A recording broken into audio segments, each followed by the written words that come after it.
Hello and welcome back to another radio roundup from the Sunday podcast, brought to you guys by sportshoes.com as always. Matt, how are you, mate? Lots to talk about, few results, and loads of Diamond Leagues coming up tomorrow, Sunday, and plenty more as well. Yeah, man. Parvo Numi tonight as well. A few Brits in the 5K out there. Scott Beattie, Westy, Mills was entered. Double check if he's still up for it, still on the start list. So yeah, busy week. And one of the things we want to talk about today actually is who do we think is going to get an invite to British Champs? As basically the deadline is this Saturday, isn't it? Or this Sunday is the deadline, and there's not really any meets this weekend. So if you're, for a domestic Brit. So actually, looking at those invites, it's a good 28, 30 athletes invited for the 8 and 15 at the moment. So how far will those rankings extend down? Could this be the strongest British champs we've seen in years? Yeah, so we can start there, to be fair, because I think it's something that it's quite cool and we quite like it, but we'd like to see maybe something a bit more interactive, maybe embedded with Power of 10 or on the British Athletics website that I guess creates a bit of hype around some of these places, because we've got 28 people who've been invited, so they're the people that have run the qualifying standard. Well, that's one example, right? In the women's 15, there's 28 anyway. They're the people who've run the qualifying standard in the 2-year window. We then go into 36 based off this year's rankings. Essentially, we don't know who's accepted. We don't know who's doing what. So surely someone out there's got the tech mind to be able to put that together. So we've got almost a live ranking sheet, so we can see who's actually in each position going into the weekend before we kind of settle up and see who's going to British Champs. Yeah, you mentioned how they have the sort of top 10 line on the Power 10. They need a line for who's in that final position, like you said. But yeah, it's funny. Like they used to show who's accepted, who's been invited, who's accepted their entry at British Champs. They're not doing that anymore, which I think is a bit of a shame, because that used to be a big talking point. And again, like when you police start list and you police names who are racing, I think it's just always backfires. It's never good for the event. Like people need to know who is doing what as early as possible, because, people like us, we can talk about it. The hype's there. People can get excited. Whereas if they don't know who's racing champs until literally a few days before, it's a shame. But with the deadline closing this weekend, that shouldn't be the case. We just need to be patient.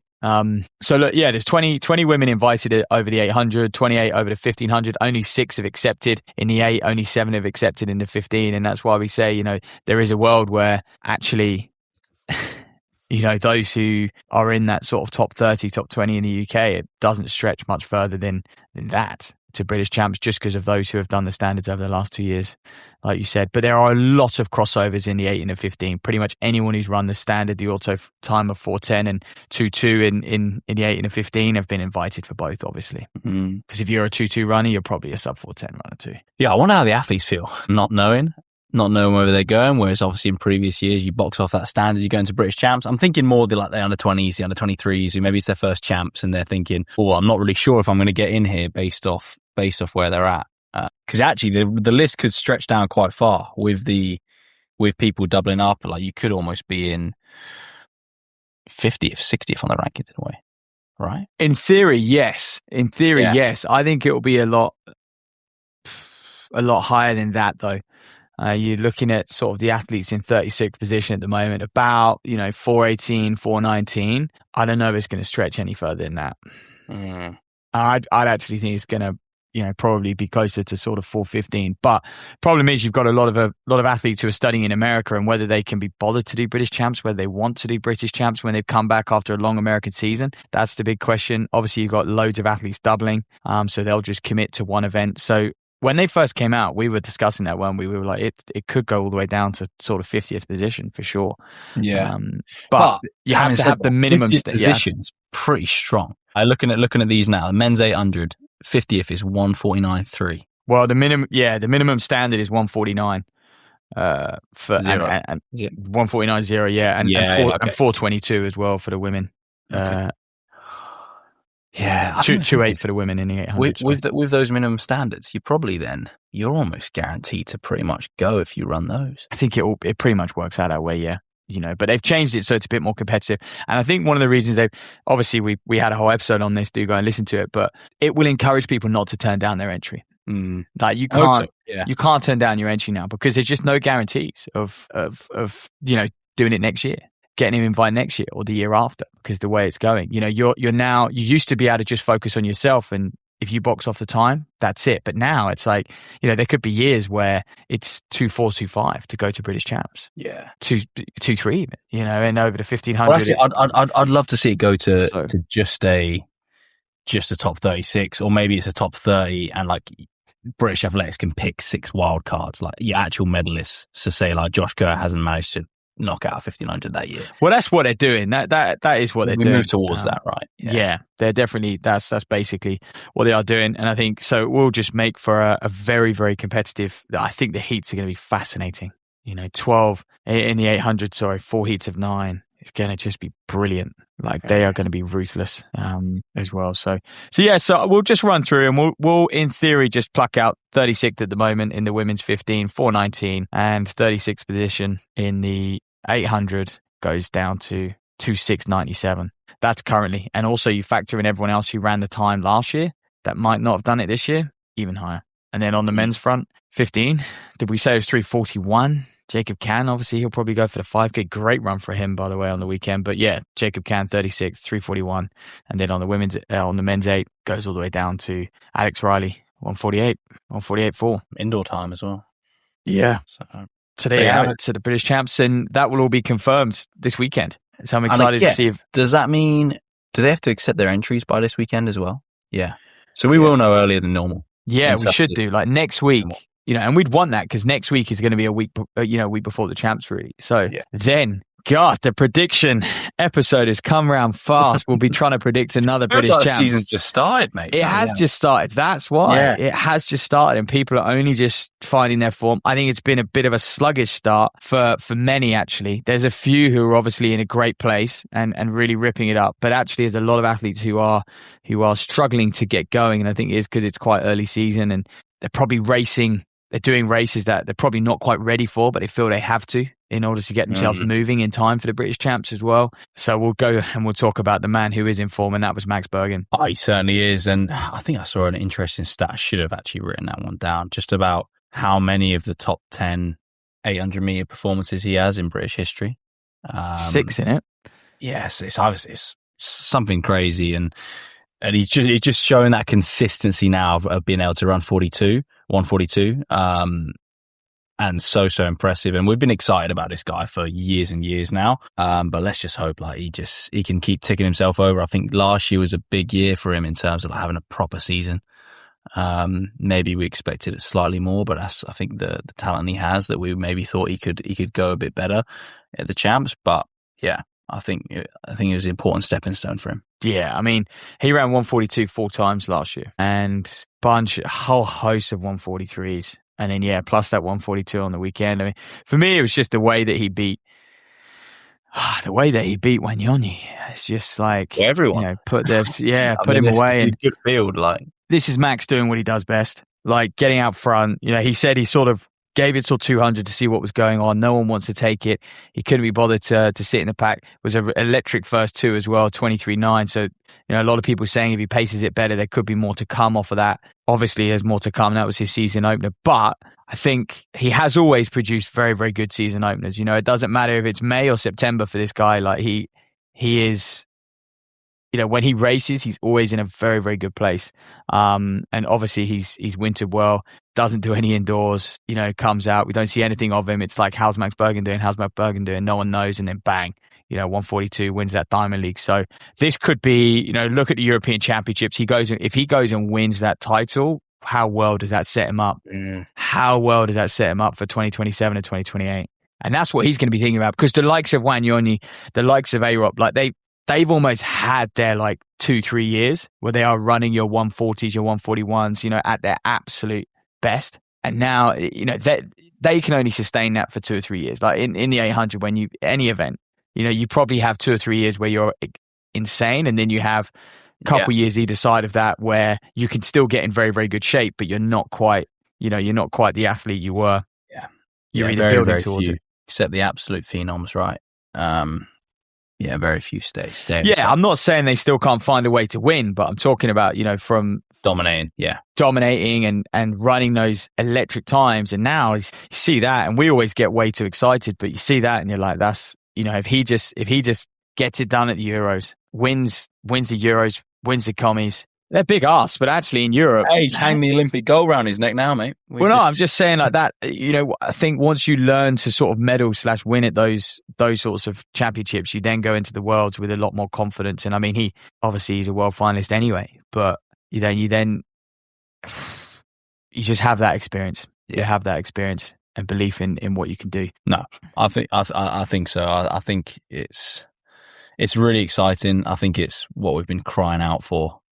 Is for Bergin to run well, and let's just hope, fingers crossed, this year's the year, and big breakthroughs for him, medals, and then who knows what he can do. I don't think anyone doubts his talent on the world stage. It's just making sure he stays fit, and starts picking up consistent finals, consistent medals. Then it could be a real world beater. Yeah, and I think that the weekend again was just an example of just how he needs to run these races. He's always been a front runner, and this is what I mean by when you get really, really sharp and you get to that sweet spot in an 800. It seems to me the easiest way to win is to front run, especially with 12, 13 in the field. Yeah, but I'm talking even at the championship. It seems like that is probably the most reliable way to do it. You think of Wanyonyi, you think of Arup, you just get so fit that. And you get so strong that you don't fade that last 200, and you're just so difficult to get by. And so if you can run a 141 from the front, it's very difficult for someone to pass you if you're, they too could probably run 141, but just getting round you is just too much of a tall order. Well, yeah, they can run a quicker second lap than you, but if you're already ahead by enough, or like even with the small margins that they have, then it's not enough, right? And we've seen that. I think we've seen that since primary Rudisha, and then even the likes of Donovan Brazier, sort of he was that era just after Rudisha, and then since then Wanyonyi's adopted a very similar tactic, Arup's adopted a very similar tactic. Anyone who's had success has also pretty much adopted that tactic. So I think it's almost a way to consistently win, isn't it? I think that's it. If you're fit enough and you're strong enough, it's the way to consistently win. You have the odd upset where like a Sidrati will come down the home straight, and Mark English will come down the home straight, but I do think to consistently perform, that is the way to go. You're right, because I think the 800 is so unpredictable that no one's good enough tactically to consistently win by weaving and kicking, and then it means like in the champs, it's like, are you going to risk your race trying to be? But then the problem we get is you get all these front runners and they all try and hit the front. And the first 200 is 22.9. Yeah, without a doubt. But that's exciting for us, right? So I welcome it. Yeah. The one thing I'd say about the champs, 8 in the field does seem like a lot more to manage as well. Like when you're cutting across and you're breaking on that back stretch, that last 20-meter surge as you're approaching the 200 marker doesn't need to be done quite as aggressively, because everyone's sort of, it's just less bodies, they file in a little bit easier. Whereas when there's 13, you see that surge Bergin has to make that last 20, 30 meters to get to the front of that race on the weekend. And hence why he runs 23 point for that first 2. Yeah. Very impressive. I mean, the other event which caught our eye, obviously caught everyone's eye at the Rabat Diamond League is the best event of the night, which was the men's steeple. Oh, mate, 3 sub-8 in May. Yeah, when have we seen that? We haven't seen that in ages. 3 sub-8 is huge. Rupa 757, like he's got so close last year, didn't he? And to see him do that is pretty special, I think, in terms of European steeplechasing. It is. I feel like, again though, it's just the timing of the year and everything like that. It's maybe just gone a bit under the radar. Like I haven't seen many people sort of get excited about that performance. Yeah, I mean, I haven't seen like many reports. What I'm saying is I haven't seen like all these reports like, oh my God, first European sub-8, incredible. And you know why? I think everyone just knew it was coming. It was a matter. It wasn't like when Jaeger was developing. And made the Jaeger comparison, because I think that obviously never even did it right, but like at that time, even first running that was outrageous. Yeah, for a non-Kenyan. Yeah, not even non-African. It was like for a non-Kenyan, that was crazy. Yeah. So, and I just think, like I said, just people knew it was coming. You saw how close he got last year, and he's an exceptional athlete at judging the race. Right, that was his strength last year. Did get a bit exposed at the major championships, but exceptional athlete at judging the race. And you look at the way El Bakali runs sub 8 minutes. If Rupert tried to do that, he'd be 10, 15 seconds behind. he has to judge the race very, very differently. Al-Bakkali always brings the entertainment. He's always at the front. He feels like especially on his home diamond, he's got to lead every step of the way, and sort of struggles in the middle, then rallies again. Whereas Rupert just so consistent, so even. He's so dialed in. But yeah, it was an almighty run, and actually, another storyline coming out of it was 4 Moroccans, 8:11 or quicker. Yeah, which that's staggering. I was going to say to you, like, where does El-Bakkali rank in the top steeplechasers of all time? Because he's been dominant for a long time now. Yeah. He's slowly making a name for himself to just be like the ultimate GOAT. And I think the amount of sub 8 minute clockings this guy's had, and in different types of races as well. I think that's the thing. Like you mentioned, the way he can do it. Essentially any way he likes. He runs every race like the favourite, and I think that is a very, very difficult thing to do. He runs every race.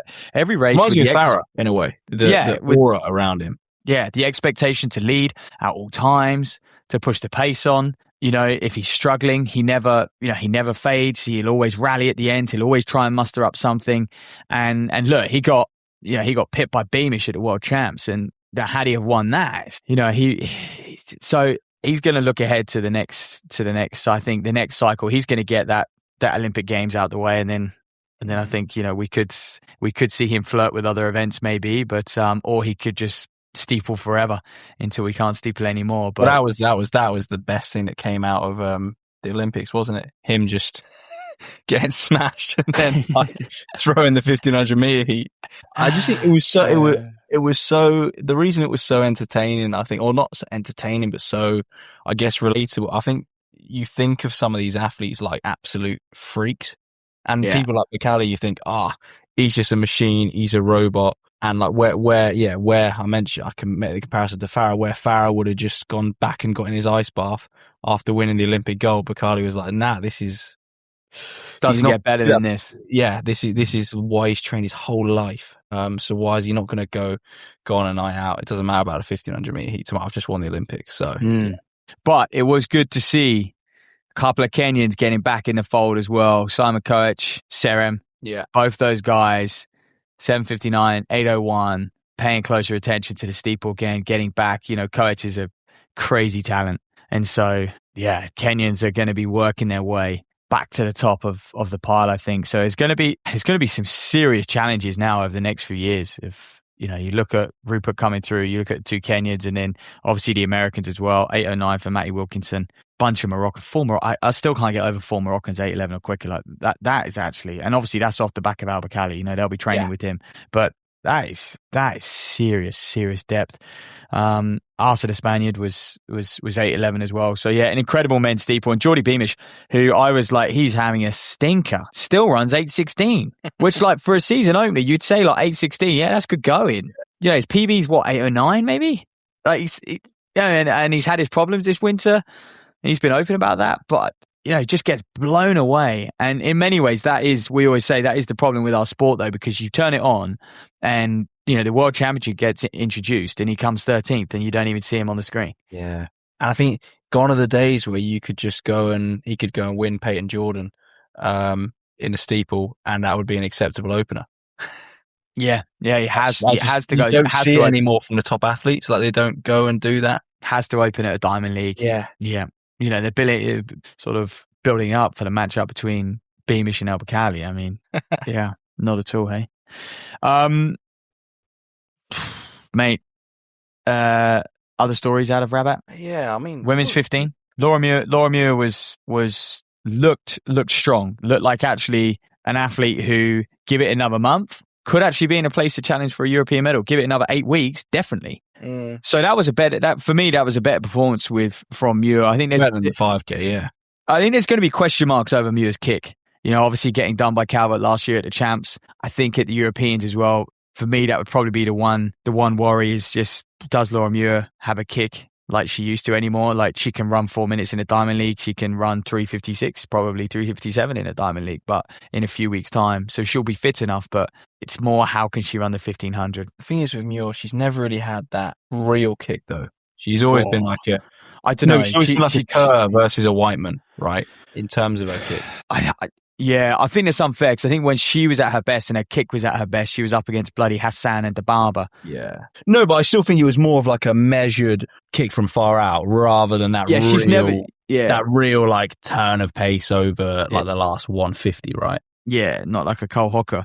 But yeah, I think that's because, you still have two Europeans ahead of her, Guillemot and Silva, and like they've beaten her in a race which suits Muir a lot more. So good to see her developing nicely.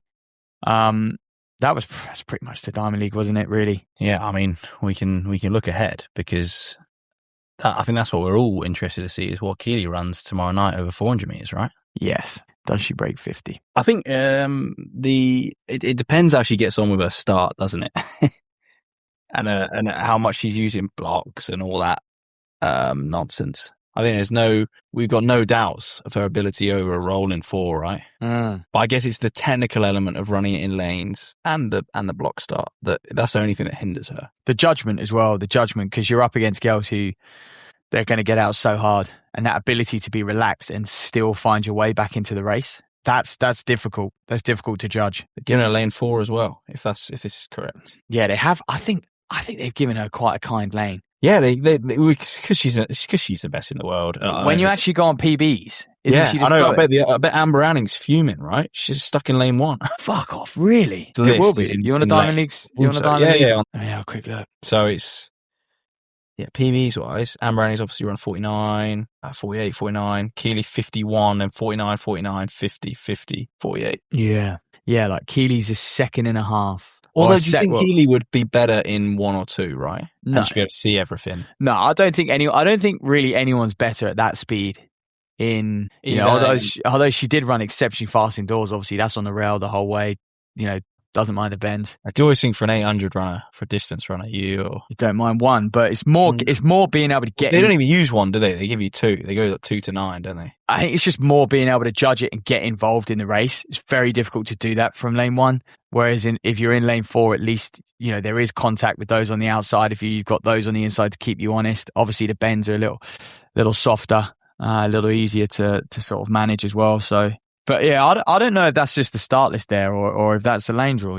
That's going to be interesting. Yeah. I don't see what. Come on, mate, that's tough. If Anning's got a world ranking of 7th, she's 7th in the world. Ah, mate.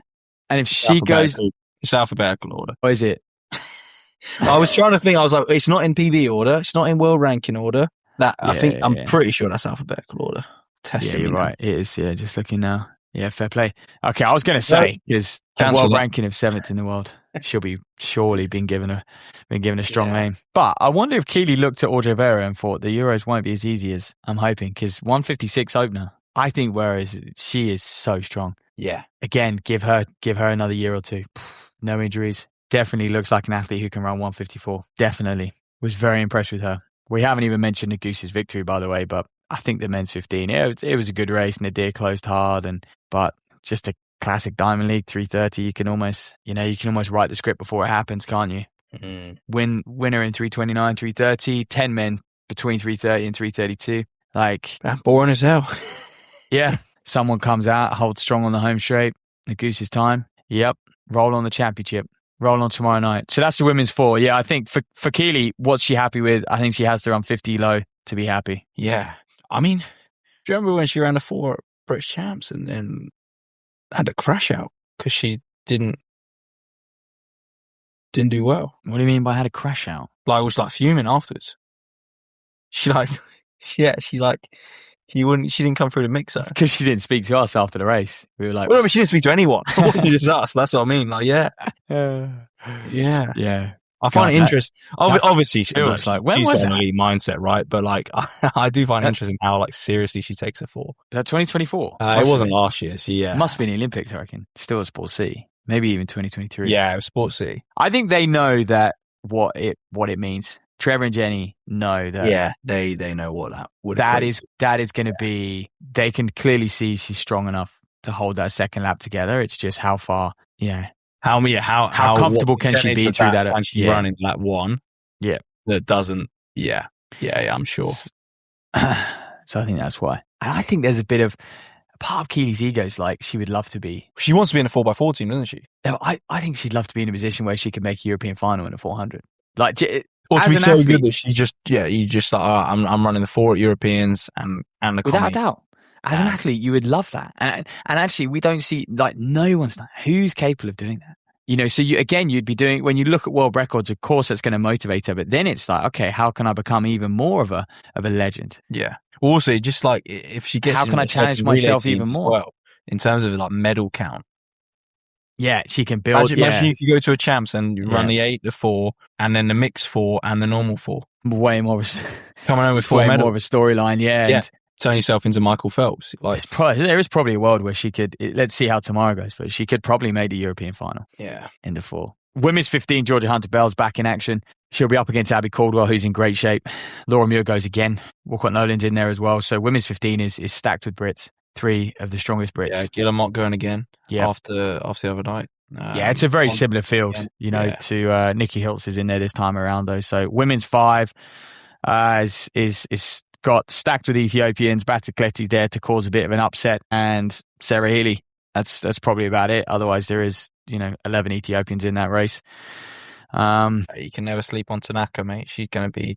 You can never sleep on Tanaka. That's true. Yeah, and she's class. Love it. Men's 8, Brazier and Hoppel. Interested to see how they go. Brazier again, like we said last week, just getting going a bit, and Nadir's in there. So that's going to be very interesting to see how he works, because it's more about, I think, with the 15 boys now, it's slowly turning into who's got the fastest 8. You're all strong. You all can run 3:28. You can all be there late on. And now it's going to start, I think the next storyline is going to be who has the fastest 800. And so interested to see Nadir go for the 8 off the back of that loss to Goose. I mean, I can't wait till the fashion comes around and they start jogging around again. Like, I'm gagging for that. Hey, I want to see 3:45 finals. Yeah. I don't want to see him breaking 3:40. Yeah. I want to see some ridiculous. Well, it's not. I actually like the championships, whatever happens. I think it's more on the circuit, just seeing more races on the circuit, seeing those wins and losses actually matter a bit more than they do. I mean, at the moment, everyone's just happy because everyone's running fast. Yeah. Well, that's it. Yeah, they come away and they've come 10th place. But they're like, oh, yeah, it's an area record, so great. But it doesn't mean what it used to, so it's kind of like... No. Here, mate, so that's Rome, which is going to be epic. I love this weekend. Rome and Stockholm, for me, 2 of the best diamond leagues on the circuit, and it's just in quick succession, slightly different events as well. Women's steeple in Rome, Elise Dorner, in Stockholm, on Sunday. Elise Dorner goes in there. I remember seeing her last year in Stockholm. That was almost like a bit of a breakthrough for her. She spent quite a lot of time in the top sort of 4 or 5 of that race, really battling. And this, pissing down as well, wasn't it? It was pissing down. I look at this field, I'm like, Thorner, my God, she could, 1, she could break 9 minutes. 2, she could win this thing. You haven't got like the big runaway 850 girls in there. Couple of Ethiopians who have run 8:59, 9 minutes. Yeah. And then literally the next fastest athlete is, I mean, like you have got people like Krause who's 9:03, but you've got some good Americans who, yes, their PB is fast, but they're not in the shape of Thorner. And this could be a huge run for her looking at this field. Yeah. So interested. I think we're going to see like a Rupert performance from her, like patient, try and work up to these girls at sort of 1,200 meters and then hang in that front group and see what you can do over the last lap. Yeah. Let's hope so. I think you're bang on in terms of there's no one in there that she's going to sit off. There's no one in there that she's not going to go with. Get in there, try and win the race, and wherever that lands, I'm sure she'll run pretty quick. Even if it's not 9 minutes, it's going to be 9:02, 9:03, right? Mm-hmm. Ends 800, pretty stacked. Lots of British interest. Well, I say lots, but Ben Patterson and Whiteman going in there against a pretty stacked field. Arop's in there, Tui's in there, Bowles in there, Hoppel, Lupton House, Muller, 2 Hour, Wanyonyi. Mate, Diamond League are calling Ben Patterson Legs Patterson. Is that coming up for you? No. That's my computer. It says Legs Patterson. I've had to hit the refresh. That's still it? Yeah, Legs Patterson. I'm going to have to take a picture of that. That's what he needs to be called, mate, because he has got some pins on the boy. There we go. So, yeah, stack field in the men's 8. But winnable. I think that's the important thing. Cooper Lupton-House, I say winnable. You have got Lupton-House in there. But again, it's his season opener over 800. He's big transatlantic flight, comes to Europe. Will he be able to, obviously world indoor champ. How's he going to fare? So I think for someone like Patterson and Whiteman, they just need to pay close attention to the front of this race. You've got Arop as well. Again, season opener for him. Doesn't affect people like Max Bergen. but it did affect Wanyonyi. And I think, they've just got to give themselves a chance on the weekend. Yeah, I think probably the strangest thing about this field is that Mark English is not running. I mean, he has had some races. I mean, talking about that, I mean, what's a little bit of a shame is we spoke last week about the world rankings and obviously that big change, how important the world rankings are going to be. There's another men's steeple in Stockholm, so week after Rabat, and it's low-key the same field. They've just added another 10. It's 24 in the men's steeple, and they've just added another basically eight names in there. So there's a couple Swedes, obviously on home soil. Gurmi's in there, which is going to be fascinating. And then you've still got Albacali, still got Beamer, still got Daniasa. Hey, 2 Gurmas in there, mate. Yeah, still, but I think he might be pacing the other one.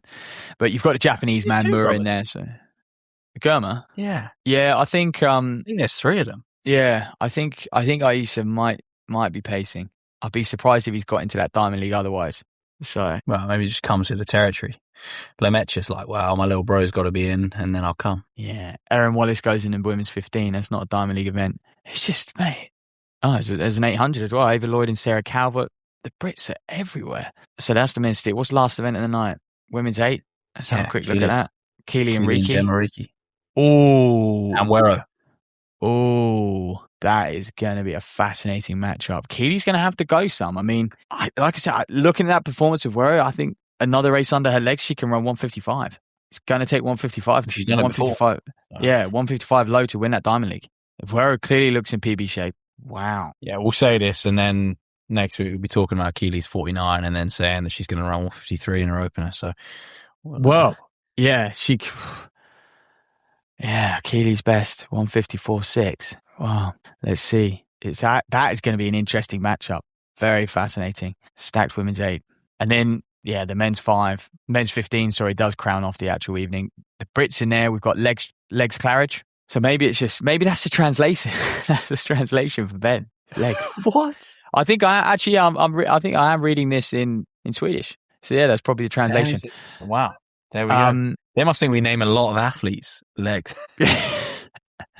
JK, for me, the exciting story is going to be Jake Hayward.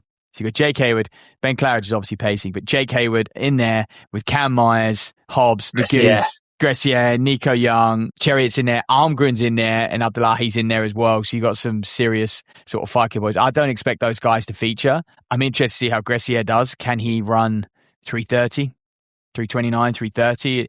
I think that's what he's probably been worth, but let's see. Jake Hayward, that is going to be very exciting. Yeah. I say that, but they'll be way below as well. Already run 330, like mega fields. Right, let's get back to and then Parvo Nurmi just quickly. That's tonight. I hope you enjoy that if you've watched it, everyone. But yeah, the men's 5,000. You've got Brian Fay, Darren McElhenney, Mike Fopp, and Scott Beattie, Nick Griggs, James West, Rory Leonard's in there. This is basically last chance for him, and Rupert's in there as well. 757, and he's in there, and then. It's a really good men's steeple as well in Parvo Nurmi. Unfortunately, no Brits in that. And in women's steeple, just double checking. No Brits in there. I think that's it on the distance. So it's mainly that 5, which is of interest. There you have it. Pretty much wraps it up.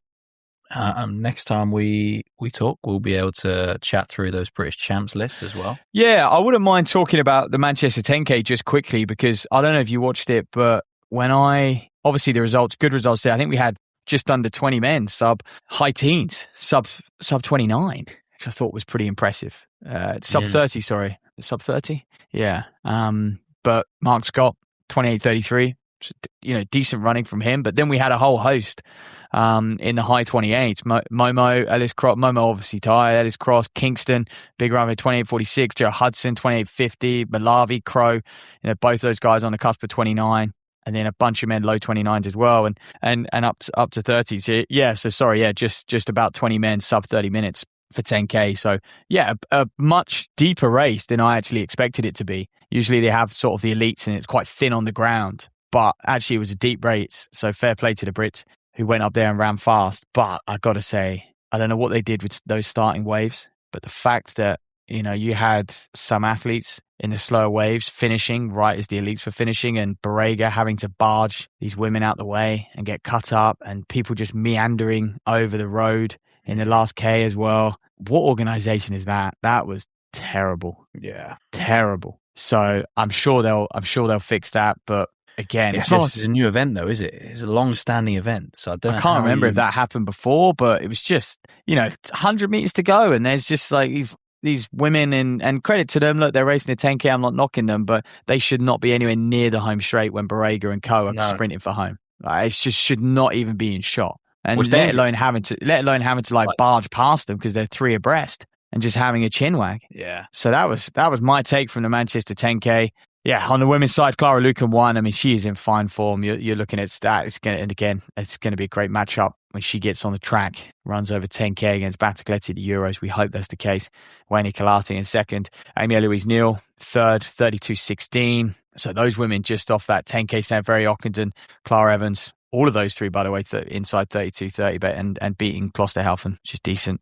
But yeah, the women's field a little bit thinner on the ground, the sort of further back you go. Yeah. I think that's it for this people week. recognising that it's one of the only opportunities to run quick over 10K, right, in the UK. Well, yeah, and obviously there was a British title on the line up there as well. How much do people pay attention to that? I don't know if they pay attention too much to it, but yeah, it was technically the British 10K champs, wasn't it? Mm. So, and the one thing we haven't checked, and a few listeners did message in, and apologies, I haven't dug into it enough, but did how that affected the road running championships? Was there if you have the standard and you won the 10K champs, for example, is that an auto cue to the road running championships? I highly doubt it. I don't remember seeing that anywhere, but it maybe is something we'll follow up for next week. Yeah, we'll look into it. Just before we finish, mate, got to shout out our friends at Go What again for sorting us out with the premium membership, getting our stretching going. How you been doing with yours? Another week down. To be honest, it's been a poor week for me. But by God, does Go What remind you to stretch. Well, mate, I'm going to need it. I've somehow managed to, I'm getting nudges left, right, and centre, mate. The phone's just buzzing, telling me to get up, stretch. But I have slacked a bit this week. But that is another reason why I think these apps are, and something like Go What is very useful, because it does remind you of, one, what you've achieved over the last month or two, and also if you are slacking, it lets you know you're slacking. And I think sometimes you need a cheeky reminder, don't you? Yeah, nice to have a bit of a reminder to move. I think it's it's not like wear your Garmin when you run 20 miles and your Garmin's telling you to move in the afternoon. It's not as annoying as that. So it's just a nice little reminder, isn't it? I think one thing that is nice is it's very progressive. So if you do miss a week, it's a bit like training. You've set yourself back and you need to go back a week and almost like restart. And instead of just jumping where you left off, I think that's something that I really value from it, is the fact that the stretches that they get you to do, they are progressive. It's not just like they're asking you to do the same stretches all the time. It ramps up just like a program would, just like when you start doing tempo, you start small and then before you know it, you're ripping 10-mile tempos, and it's very, very similar. So it can mirror what you're doing as well in preparing for a race, preparing for a championship, etc. So I think that is a valuable tool. Hey, when was the last time you ran a 10-mile tempo, mate? Well, what do you mean, when was the last time? I've never done it. Thought that was an interesting analogy. Doesn't mean I don't appreciate the value of it. Yeah, of course. The game changes. I'm sure Slady's hitting some of those, but you can't speak about that, can you? He will be. He's just nursing a stress fracture at the moment, but he will be. Yeah. Yes. Okay, mate. Lovely. Well, sit back and enjoy the action this week. To be honest, that's all that's left to do. Yeah. Thanks for listening to us. We'll catch you guys very soon.